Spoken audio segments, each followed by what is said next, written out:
Selamat datang teman-teman semua di channel Skate Tips, dan buat teman-teman yang baru bergabung, gue ucapin selamat datang. Di channel ini gue bahas semua hal yang berbau skateboard, tapi hanya berkutat pada hal-hal basic, hanya berkutat pada hal-hal dasar, mulai dari dasar untuk bermain skate dan juga trik dasarnya. Setelah kalian menguasai semua trik dasar mulai dari ollie sampai dengan flip, itu pastinya kalian akan lebih kreatif lagi untuk menggabungkan trik-trik dasar tersebut atau mengaplikasikan trik-trik dasar tersebut di berbagai obstacle yang kalian punya di daerah kalian. Oke, kalau kalian memang memiliki ketertarikan, silahkan subscribe channel ini, dan terima kasih di malam tadi udah sampai 3000 subscriber. Ternyata channel ini bisa diterima oleh teman-teman skateboarder di luar sana.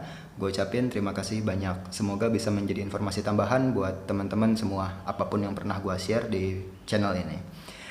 Jadi di kesempatan ini gue punya pembahasan seputar bagaimana cara jatuh, atau apa aja sih yang perlu dipersiapkan buat teman-teman yang memang baru aja punya ketertarikan untuk bermain skate. Nah, di sini secara garis besarnya ada yang namanya cara jatuh, dibilang seperti itu. Kenapa gue bahas ini pada kesempatan kali ini? Ini sebenarnya video mungkin nggak akan panjang lebar, tapi nggak tahu juga nanti hasilnya seperti apa. Jadi ada beberapa pertanyaan dalam sehari atau 2 hari. Itu pertanyaannya berupa cara jatuh. Dan ya, ada beberapa orang yang nanya, sekarang udah 3 orang. Jadi sebenarnya untuk cara jatuh, menurut gua pribadi adalah itu bukan kita saat kita baru belajar skate lah. Itu pasti kita mikirnya, oh ada cara jatuhnya. Mungkin di situ kita akan belajar koprol, belajar apapun mungkin itu namanya. Menurut gua pribadi itu bukan seperti itu. Jadi cara jatuh yang baik dan benar untuk bermain skateboard itu hanyalah saran, hanyalah sugesti. Jadi seperti ini. Sebelum masuk ke cara jatuhnya, itu gue pengen ngingetin teman-teman semua untuk, gue pernah bilang juga di video yang sebelumnya, untuk jangan pernah malu untuk kalian menggunakan safety gear. Apa aja sih safety gear itu? Di skateboard biasanya ada helm, ada elbow pads, ada knee pads. Nah, ketiga hal tersebut adalah yang biasanya digunakan oleh teman-teman yang memang baru bermain skateboard, atau memang teman-teman yang udah bermain skate di mega rem atau ball yang besar. Nah, itu buat lebih aman seperti itu. Dan menurut gua untuk kita yang memang baru banget gitu untuk belajar skate, gua saranin untuk memiliki salah satunya minimal. Contohnya kayak gua di sini. Di sini gue memang tidak mempunyai yang namanya elbow pads dan knee pads, tapi di sini minimal gue mempunyai helm seperti ini. Dan helm inilah yang gue pakai atau menemani gue setiap gue bermain skate saat di skate park. Karena apa? Kalau gue seperti ini, saat gue main di skate park, di situ obstacle-nya banyak, beberapa ada yang belum kita kuasai misalnya. Nah, untuk menguasai obstacle yang memang belum pernah kita kuasai, itu biasanya kalau gue lebih nyaman untuk menggunakan alat keselamatan. Contohnya seminimal mungkin kita pakai helm. Kalau nggak ada helm ya minimal kita punya satu lah, entah elbow pads atau knee pads seperti itu. Oke? Nah, sebelumnya pernah gue bahas juga di video yang sebelumnya. Jadi kayak kalau kalian yang memang baru belajar skate dan belajar skate-nya itu di skate park, itu helm helm itu bukan hanya melindungi kalian saat kalian jatuh. Di skate park yang notabene punya quarter, punya balls, itu bakal banyak banget yang namanya sering dibilang papan terbang seperti itu. Jadi saat skater yang lain gagal untuk melakukan trik di quarter maupun di ball ataupun di stairs yang kedua, itu bisa aja kita di bawahnya kena papan yang terbang. Jadi kalau di ball tuh karena bentuknya seperti ini, quarter, itu papan bisa, saat skater jatuh, papan itu bisa meluncur dengan cepat, lalu dia terbang ke atas, dan itu bisa aja kena kepala kalian saat kalian berada di sekitar situ dan kalian nggak melihat kejadian itu. Itu sangat berbahaya. Jadi apalagi buat teman-teman memang yang baru banget belajar, gue saranin kalian punya salah satunya seperti itu. Nah, buat teman-teman yang udah lama main di skatepark, biasanya mereka lebih sense-nya itu lebih bagus. Mereka lebih tahu, oh kalau di spot ini, di titik ini, di titik ini, di depan box, di depan apa, itu bakal biasanya terjadi apa aja. Nah, biasanya kalau skater yang memang udah lama bermain, itu biasanya mereka sudah tahu lah tempat yang aman untuk mereka santai duduk atau mereka menunggu gilirannya, seperti itu. Oke? Jadi balik lagi ke topiknya, untuk jatuh itu di skateboard nyaris nggak bisa kita hindarin, seperti itu. Karena seperti ini loh, olahraga skateboard identik dengan keseimbangan.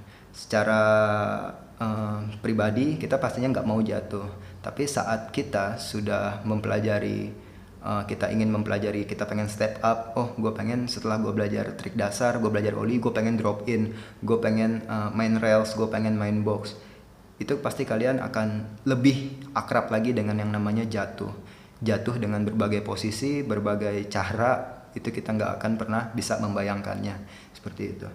Lalu tips yang pertama dari gue adalah saat kita drop in misalnya. Nah, kenapa gue bahas drop in di sini? Banyak banget karena teman-teman yang mungkin tidak bermain di skatepark, yang di daerahnya tidak terlalu banyak memiliki tempat yang skateable seperti gua di pulau kecil, itu biasanya bakal lebih akrab dengan kegiatan drop in, seperti itu. Nah, saat contoh lah di trik ollie, kickflip, apapun itu, saat kita sudah memulai progres kita bermain skate dan cukup lama, pastinya kita punya sense sendiri terhadap papan kita, terhadap kaki kita. Saat kita melakukan sebuah trik dan ternyata saat kita masih berada di atas sudah pop, itu kita punya sense tersendiri untuk mengetahui kalau oh ini kayaknya trik nih bakal gagal, oh kaki gua nih udah salah di atas. Nah, itu lebih baik, saran gua pribadi adalah untuk buang papan tersebut dengan menendangnya. Jadi saat kalian sudah lompat dari posisi drop, dari posisi di atas, itu kalau kalian sudah merasa nggak nyaman, kalian sudah merasa itu bakal gagal, kalian tendang aja papan itu ke arah yang jauh. Jadi kalian bisa jatuh dengan tanpa papan di bawah kalian. Karena saat papan di bawah kalian itu bisa banyak banget kemungkinannya. Entah kalian bisa terpleset langsung kepala mengenai floor, yang kedua ankle kalian, yang ketiga papan kalian juga bisa patah. Lalu jangan salah, papan skateboard itu bisa kena diri kita sendiri, seperti menghantam muka, menghantam badan, dan lain sebagainya.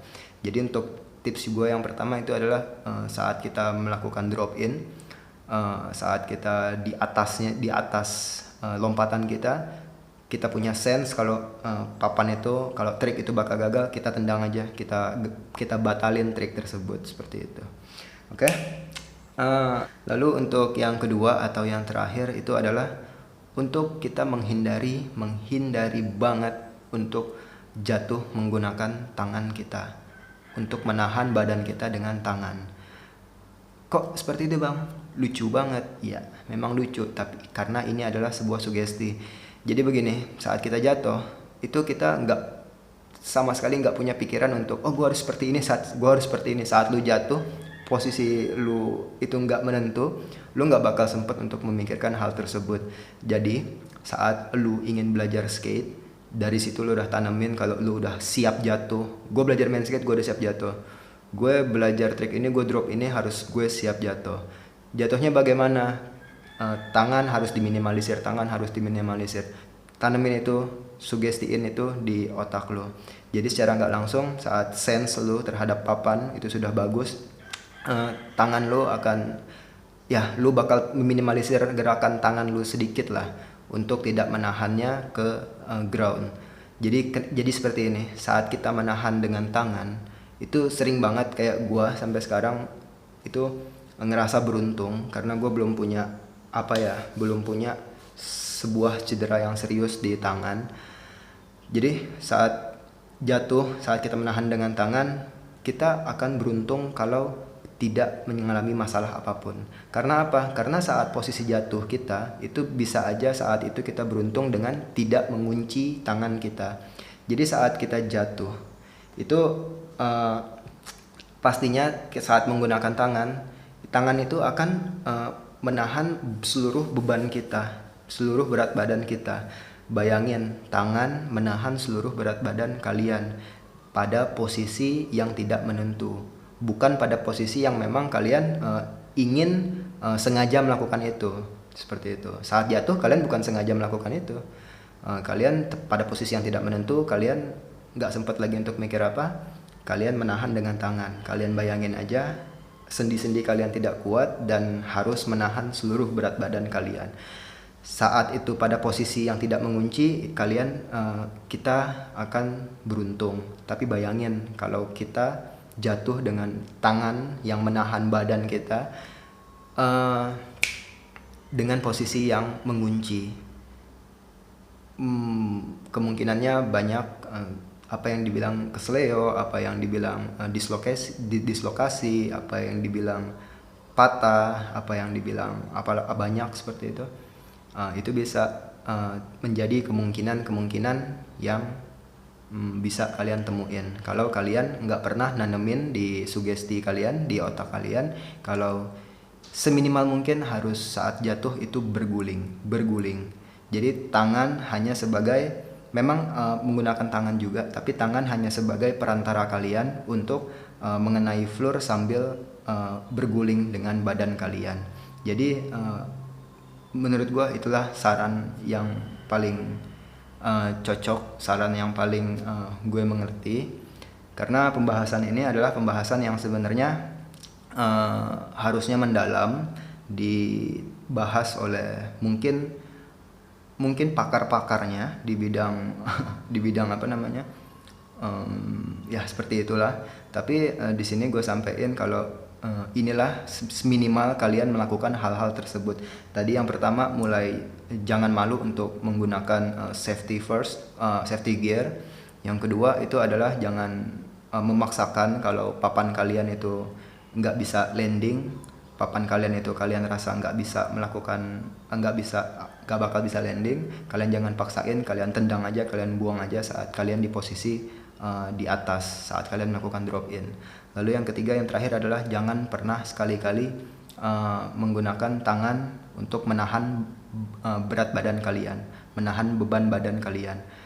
Gunakanlah tangan untuk sebagai perantara berguling saat kalian terjatuh. Itu akan jauh lebih semoga itu bisa lebih mengurangi resiko akan cedera yang lebih serius seperti itu. Oke, gue rasa itulah yang bisa gue sampaikan di kesempatan pada kesempatan kali ini. Jadi ternyata videonya cukup panjang setelah gue ngomong panjang lebar, tapi nggak masalah. Itu aja, semoga jadi informasi tambahan buat teman-teman semua, apalagi buat kalian tadi yang udah nanya dan dulu-dulunya pernah nanya hal ini. Gue Dian Pratama, pamit undur diri dan terima kasih.